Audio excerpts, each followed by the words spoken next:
পাঠিকা ধনশ্ৰী চহৰীয়াৰ নাম পৰিৱেশনৰ মাজতেই জয় জুবিন দা ধ্বনি।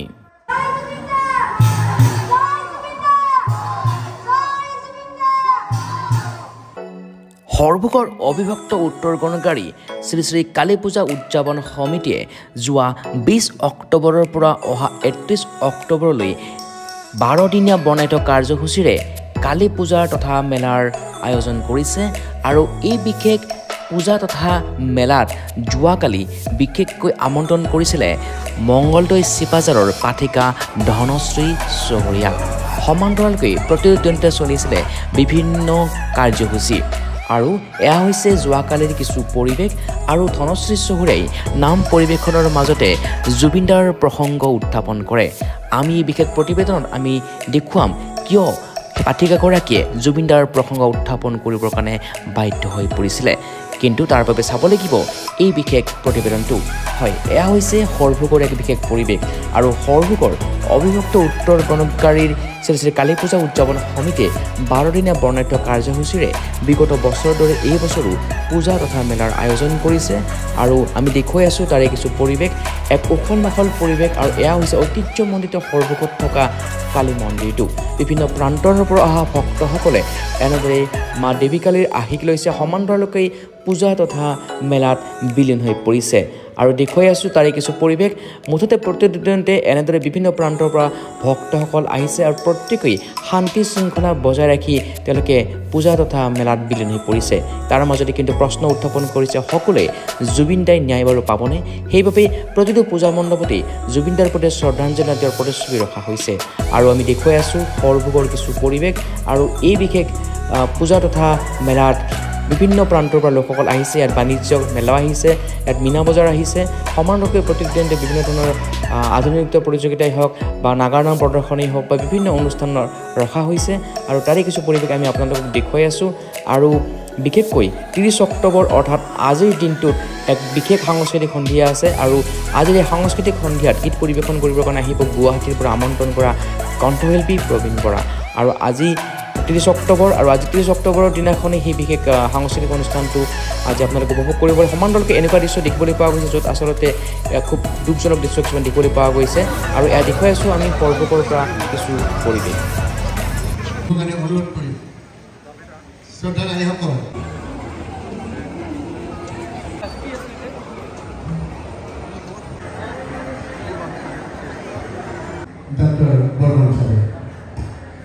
আৰু আমি দেখুৱাই আছোঁ সৰভোগৰ উত্তৰ গণকাৰী শ্ৰী শ্ৰী কালী পূজাৰ স্মৃতিগ্ৰন্থ শক্তিৰ পৰা উন্মোচনৰ কিছু মুহূৰ্ত এয়া আমি দেখুৱাই আছোঁ।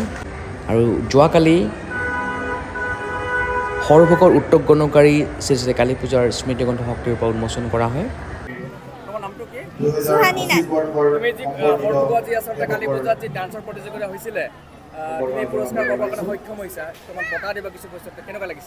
মই আধুনিক নৃত্যত বঁটা পাইছোঁ, যিহেতু মোৰ বহুত ভাল লাগিছে।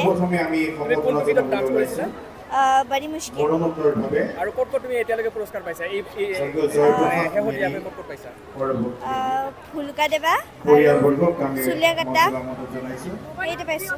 কেতিয়াৰ পৰা তুমি ডান্সত জড়িত হৈছিলা? মই বহুত সৰুৰ পৰা হৈছোঁ, ক্লাছ LKG নাৰ্চাৰীৰ পৰা মই হৈছোঁ। তুমি ভৱিষ্যতে কি হ'বা? মই এটা ডান্সাৰ হ'ম বুলি বহুত আশা আছে। তোমাক বেছিকৈ এই ক্ষেত্ৰত কোনে হেল্প কৰে? মা, দেউতা, কোনে? মা। আৰু বিভিন্নজন আচলতে পূজা চাবৰ কাৰণে আহিছে। আমি সৰভোগৰ পৰিৱেশ দেখুৱাই আছোঁ। কেনেকুৱা লাগিছে আজি? ভালে লাগিছে বহুত। নিশ্চয় ইয়াতে ওচৰতে ঘৰ চাগে? হয় হয়, সৰভোগৰ। আৰু অহাকালি শেষ হ'ব, নিশ্চয় বেয়া লাগিব। বেয়া লাগিব। আৰু এইবাৰ জুবিন বিহুন পূজা অনুভৱ কৰিব পাৰিছোঁ, এইটো আমাৰ বেয়া লাগিছে। কেনেকুৱা লাগিছে আপোনাৰ? ভালে লাগিছে। আপোনাৰ ঘৰ ওচৰতে? ওচৰতে। আৰু অহাকালি শেষ হ'ব, নিশ্চয় বেয়াও লাগিছে। হয়। অহাকালি যে ফাংচন হ'ব বা সাংস্কৃতিক সন্ধিয়া হ'ব, নিশ্চয় চাব। চাব লাগিব। কেইদিন আহিলে ইয়াতে? আজি 2 দিন। পূজা বুলি ক'লে জেলেপীৰ সোৱাদ লোৱা যায়, আপুনি লৈছোঁ। আপুনি কি খাই ভাল পায়? পূজাটো জেলেপী খোৱা যায় আৰু। জেলেপী খাই ভাল পায়। আৰু কোম্পানী কেইজনীকে লৈ আহিছে, তোমাৰ কেনেকুৱা লাগিছে আজি? ভাল লাগিছে। ভাল লাগিছে। তুমি কোন ক্লাছত পঢ়ি আছা এতিয়া? 1। তোমাৰ কেনেকুৱা লাগিছে? ভাল লাগিছে। নামটো কৈ দিয়া তোমাৰ। কাইলিনা দেৱী। আৰু আপোনাৰ কেনেকুৱা লাগিছে? ভালে লাগিছে। আপোনাৰ ঘৰ ইয়াতে? হয়। আৰু এইবাৰ জুবিনবিহীন পূজা আমি উদযাপন কৰি আছোঁ জুবিন দাৰ ন্যায়ৰ বাবে কি ক'ব ন্যায়টো লাগে আমাক অতি সোনকালে আপুনি বিশ্বাস কৰেনে যে ন্যায় পাব আশাবাদীনে আশাবাদী এয়া আছিলে সৰভোগৰ কিছু পৰিৱেশ আমি দেখুৱাই আছোঁ গোটেই সামগ্ৰিক পৰিৱেশটো আৰু আপোনালোকে চাই আছে সৰভোগৰ পৰা এই বিশেষ প্ৰতিবেদনটো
এতিয়া প্ৰশ্ন হয় জুবিন দাই ন্যায় পাব কেতিয়া 1 মিলিয়নৰ পৰা #4 মিলিয়ন হ'ল #জাষ্টিছ ফৰ জুবিন গাৰ্গ সকলোৱে বিচাৰিছে জুবিন দাই ন্যায় পাব লাগে দুখীয়ে উচিত শাস্তি পাব লাগে কিন্তু হৈয়ে থাকিল ন্যায় পাব কেতিয়া আমাৰ মৰমৰ জুবিন দায়ে সেয়া কিন্তু আমাৰ প্ৰশ্ন